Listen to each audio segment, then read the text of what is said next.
Հայաստանի Հանրապետության Կոտայքի մարզպետ Կարապետ Գուլոյանը մարզպետարանի պաշտոնատար անձանց եւ համայնքների ղեկավարների ուղեկցությամբ ապրիլի 24-ին մարզի մի շարք քաղաքային համայնքներում արգանքի տուրք է մատուցել հայոց ցեղասպանության անմեղ զոհերի հիշատակին։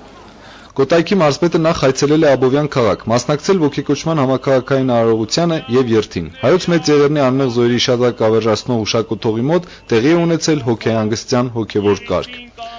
Այնուհետև Կոտայքի մարզպետ Կարապետ Գուլոյանը եղել է մարզկենտրոն Հրազդանում, որտեղ եւս մասնակցել է հայոց մեծ եղերնի 100-րդ տարելիցի շրջանակներում կազմակերպված հիշատակման արարողությանը, հարգանքի տուրք մատուցել 20-րդ դարասկզբի մեծագույն ոճրագործության զոհերի հիշատակին։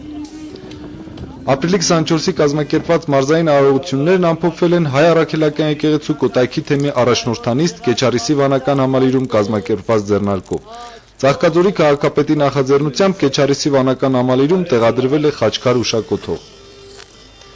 Կոտայքի թեմի հոգևոր կենտրոնում ձեռամբ Հայ առաքելական եկեղեցու Կոտայքի թեմի առաջնորդ Տեր Առաքել arczepiskopos Քարամյանի տեղի ունեցել ուշակոթողի օրհնության կարգ, այնուհետև կազմակերպվել է հայոց ցեղասպանության զոհերի հոգեհանգստյան արարողություն։